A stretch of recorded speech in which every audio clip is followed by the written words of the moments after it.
चैन ना आए, क्यों ये बेकली।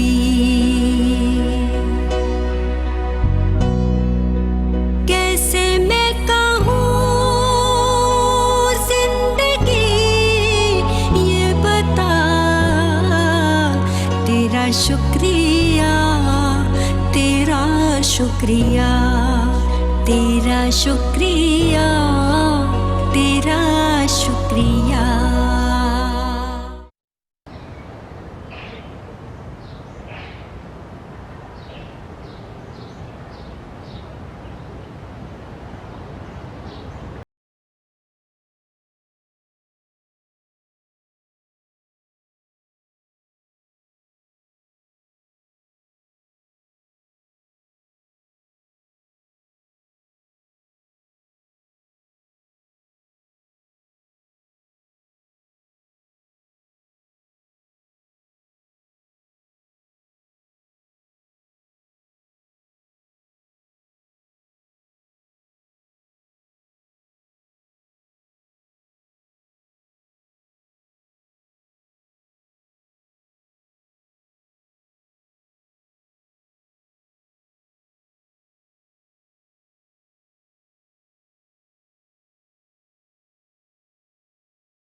जरूरी है।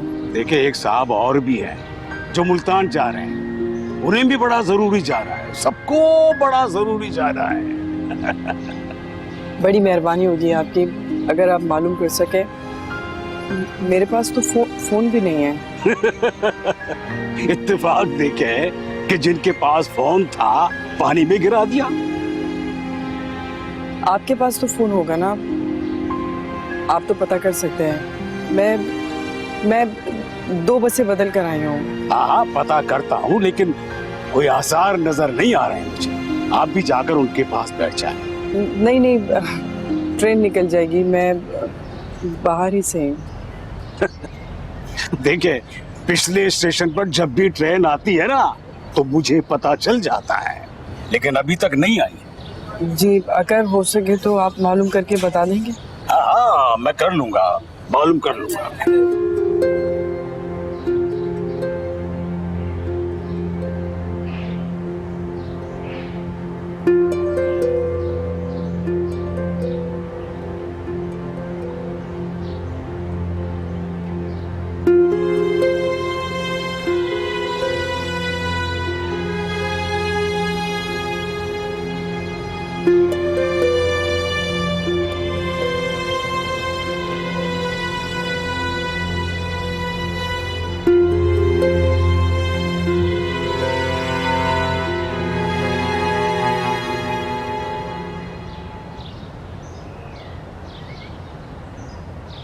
मास्टर साहब, उस्ताद बहुत गर्म है। हाँ? कौन? अरे आप खामोश रहिए, आराम कीजिए। मैं भी यहाँ मास्टर के नाम से मशहूर हूँ। अरे स्टेशन मास्टर जो हूँ। ओह, अच्छा अच्छा अच्छा। 55 रुपए हो गए आपके मास्टर साहब। अरे एक चाय तो फीकी और कड़वी थी, मैंने कुल्ली कर दी, और एक चाय में मक्खी पड़ी हुई थी। और साथ से कह देना कि मैं सिर्फ 30 रुपए दूंगा, 55 नहीं, बस।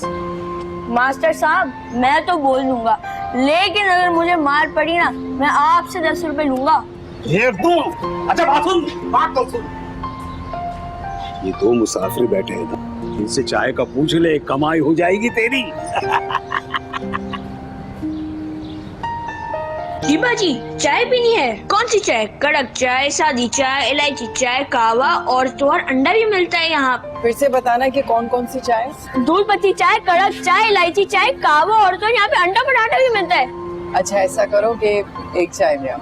ठीक है जनाब, आपको कुछ चाहिए? सादी चाय, इलायची चाय, कड़क चाय, कहवा और तो यहाँ पे अंडा पराठा भी मिलता है। ओ चुप कर छोटू, कितना शोर करता है। क्यों डांट रहे हैं? बच्चा है, अगर आपने नहीं पीनी तो मना कर दें। जी आप ही को इसका गाना अच्छा लगा होगा, वरना मेरी समातों पर तो ये हथौड़े बरसा रहा है। समझ गया, आपके घर में बच्चे नहीं होंगे ना, उनके घर में बहुत बच्चे होंगे, इसलिए इनको मेरी आवाज अच्छी लग रही है और आपको बुरी। ओ छुटकू, चल निकल, अब इन लोगों को तंग मत कर। अरे छोट, इधर आ, इधर आ। जी साहब। मेरे लिए एक चाय और खाने के लिए कुछ है? केक है? जी है। बस ठीक है, एक चाय और एक केक। ठीक है साहब, अभी लाता हूँ।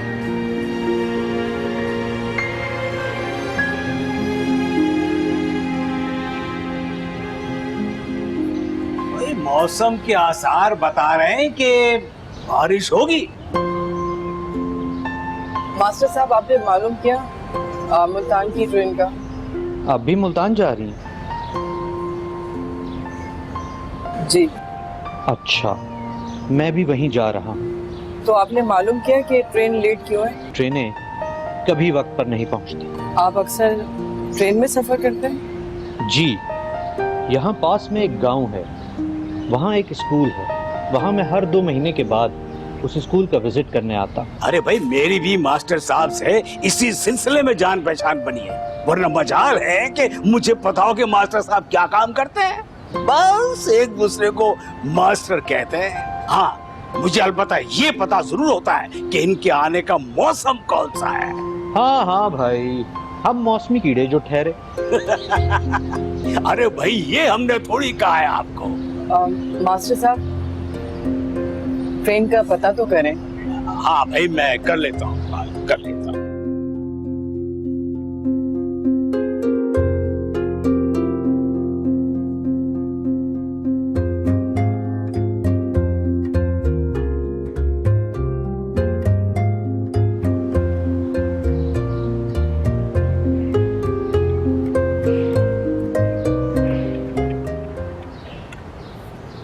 हेलो, हाजी अस्सलाम वालेकुम। वो जरा ये पता करना था मुझे कि मुल्तान एक्सप्रेस कब तक पहुंचेगी। जी, क्या कह रहे हैं आप? ओह, क्या कह रहे हैं आप? सुना ही नहीं दे रहा है मुझे। जी, अच्छा, कितने आदमी मर गए? ओहो, ये तो बहुत बुरा हुआ है। तो हाँ, तो ट्रेन कब तक पहुंचेगी यहां? क्या 10 घंटे लग जाएंगे? ओहो, अच्छा चले, ठीक है, बहुत बहुत शुक्रिया आपका, बहुत शुक्रिया। बहुत बुरा हुआ, ट्रेन को हादसा हो गया। चलो उनको बताता हूं मैं।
मास्टर साहब, अंधेरा हो गया है, आपने बताया नहीं, ट्रेन नहीं आई अभी तक। अरे हाँ, मैं बताना भूल गया भाई, वो हमारे पिछले स्टेशन पर ट्रेन को हादसा पेश आ गया, उसकी 8 बोगियां गिर गई हैं और बारिश इतनी हुई है कि पानी पानी भर गया है।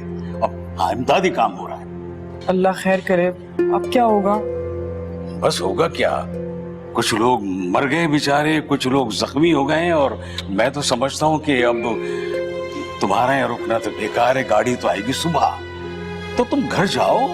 मास्टर साहब, आप कैसी बातें कर रहे हैं? आपको पता है मैं 2 बसें चेंज करके आई हूँ और इतनी दूर से आई हूँ, मैं कहाँ जाऊंगी इस वक्त? ओहो, तो फिर अरे भाई मास्टर जी माफ करना, वो तुम्हें बताना भूल गया कि वो ट्रेन जो आनी थी उसका पिछले स्टेशन पर हादसा हो गया। 10 घंटे लेट है, बल्कि मैं समझता हूँ सुबह आएगी। मेरा ख्याल है कि आप भी चले जाएं, सुबह आ जाना। अरे मैं कहाँ जा सकता हूँ, इतनी रात हो गई है, वो स्कूल भी बंद हो गया होगा अब तक तो फिर ठीक है, यही वक्त गुजार लो। मैं अपनी बीवी से कह देता हूँ कि वो कुछ खाने वाने का बंदोबस्त कर ले। नहीं नहीं, अब मेरे पास बहुत ज्यादा खाना है, खाने की आप बिल्कुल भी फिक्र नहीं करें। अरे तो ये मास्टर जी। नहीं नहीं, अब ये भी खा लेंगे, आप इनकी फिक्र नहीं करें। चलो ठीक है, ठीक है। जैसे भाई वो हादसा ऐसे हुआ कि बोगी के डब्बे जो है ना वो पट्टी से तर गए। तेरा शुक्रिया, तेरा तेरा शुक्रिया, तेरा शुक्रिया। बाजी कुछ और चाहिए? नहीं, ये बताओ कि पैसे कितने हुए? अरे नहीं, पैसे देने की जरूरत नहीं है, पैसे मैं इसको दे चुका हूँ। चलो जाओ छोटू।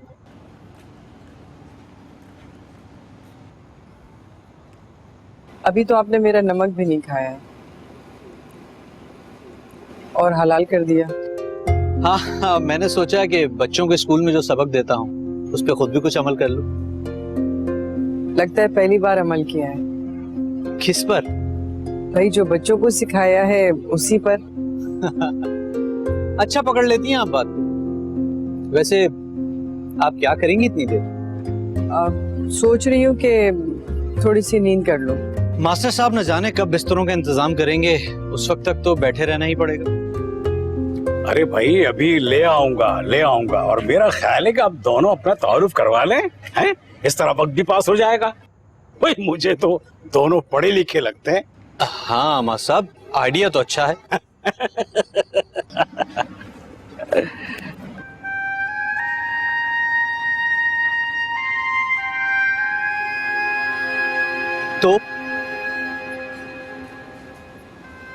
तो क्या?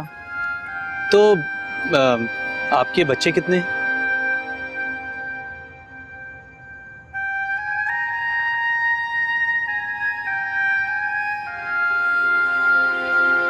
मेरे बच्चे? जी आपके।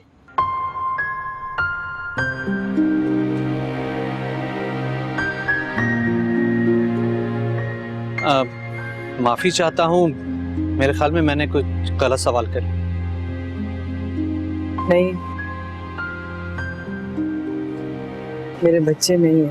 ओ तो कोई बात नहीं, मेरी ताई के भी नहीं थे, 18 साल के बाद उनकी औलाद हुई।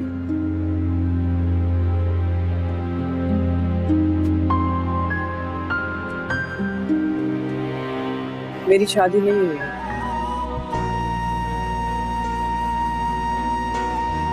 और ये सवाल मेरे लिए कोई अनोखा नहीं है, कोई भी होता तो यही सवाल करता। लेकिन मुझे पूछना नहीं चाहिए था। मैं तो बस बात शुरू करना चाह रहा था। चले, मैंने बुरा नहीं माना। आपने कोई अनोखा सवाल थोड़ी किया है। वैसे मौसम बहुत अच्छा हो गया है, लगता है किसी भी टाइम बारिश हो जाएगी।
ये रजाइयाँ हैं या पीर फकीर? क्या बात कर रहे हैं मास्टर साहब, रजाइयाँ और नसीब क्या ताल्लुक है इनका?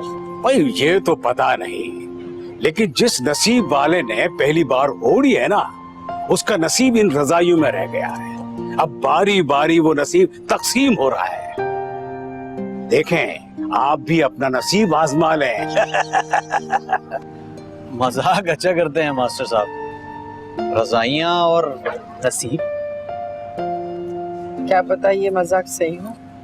अच्छा, सौंफ खाएंगे आप? सौंफ?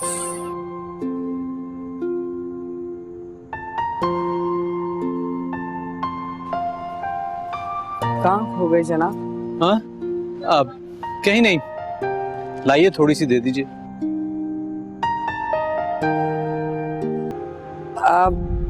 आपके हाथ में जहाँ तिल है ना, वो खुश नसीब लोगों को होता है। कहते हैं कि जिन लोगों के हाथ की लकीरों के बीच में तिल हो ना, उन्हें बहुत ज्यादा पैसा नसीब होता है। अच्छा, तो ये काम भी कर लेती हैं आप? भाई मैंने बिस्तर जो है वो गेस्ट रूम में लगवा दिया है। अब अगर जिसको आराम करना हो ना, वो जाके वहां सो जाए। और मैंने अपनी बेगम को कह दिया है कि मैं यही रहूंगा। हमारी वजह से? भाई आप लोग मेहमान हैं, और मेहमानों को अकेला छोड़ना तो बदअखलाकी है ना। भाई रात तो अभी बहुत बाकी है। तुम दोनों ऐसा करो कि अपनी अपनी कहानी सुनाओ, वक्त भी पास हो जाएगा और एक दूसरे की खुशियां और गम बांटना तो मुबारक भी होता है। क्यों? शुरू करने की कोशिश तो की थी, मगर तजुर्बा नाकाम हो गया। आप क्यों कह रहे हैं ऐसी बात? मैंने तो आपसे कुछ भी नहीं कहा। और मेरी शादी हुई या नहीं हुई, इसमें आपको शर्मिंदगी क्यों है? चले एक काम करें, शादी से हटकर कुछ आप अपने बारे में बताएं। तालीम, गांव, शहर, कुछ भी। ऐसा नहीं है कि मेरी जिंदगी में शादी नहीं थी। तो फिर क्या हुआ था आपकी शादी में? बस नहीं हुई। अब नहीं हुई मतलब? आपकी ये बात बड़ी अजीब सी है, खुलकर बताएं या फिर ना बताएं। क्या करेंगे सुनकर मेरी कहानी? कम से कम ये रात गुजर जाएगी। आपकी रात गुजर जाएगी और मेरी तो जिंदगी रात जैसी हो जाएगी। मतलब? ना पूरे देश रात, चिंगारी अभी तक सुलग रही है।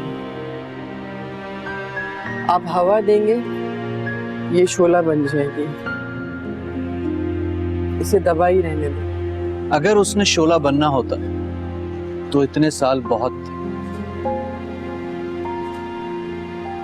अब मेरा नहीं ख्याल कि वो चिंगारियां आग पकड़ी।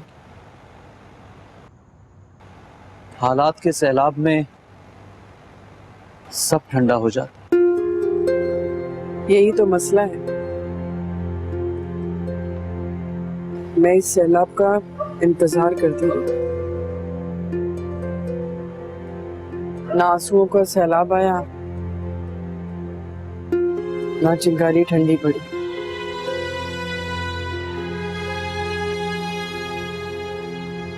क्योंकि मैंने रोना छोड़ दिया। सुनाए सुनाए, अपना दुख सुनाए। हो सकता है कि दुख बांटने से आग ठंडी हो जाए। आप इस्रार कर रहे हैं? हाँ, जिद समझें आप। मेरी शादी होने वाली थी, बहुत तैयारियां हो रही थी। अब्बा ने अपनी इकलौती बेटी की शादी की तैयारियों में सारा गांव सर पे उठा रखा।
मैं अपने अब्बा की इकलौती महारानी तो थी। उस रोज हमारी बरादरी के कुछ लोग जो अब्बा से दुश्मनी रखते थे, यानी जो उनसे जलते थे। क्यों जलते थे? वो आपकी बिरादरी से तो थे। मेरे ताया ने अपने बेटे का रिश्ता मांगा था, लेकिन मेरे अब्बा को पढ़ा लिखा लड़का चाहिए था और वो यही चाहते थे कि मेरी निस्बत कहीं बाहर तय ना हो। इसी वजह से उन्होंने मेरी निस्बत बिरादरी से बाहर तय कर दी। अच्छा, तो फिर? मेरे खानदान वालों को लगा कि जायदाद खानदान से बाहर जा रही है। और जायदाद कितनी थी? जिस गांव में हम लोग रहते थे वो पूरा का पूरा गांव मेरे अब्बा का था। गांव का हर फैसला मेरे अब्बा ही किया करते थे। मगर मगर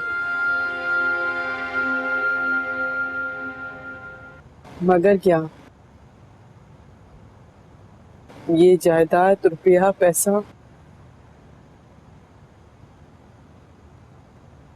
सब मेरा दुश्मन बन गया।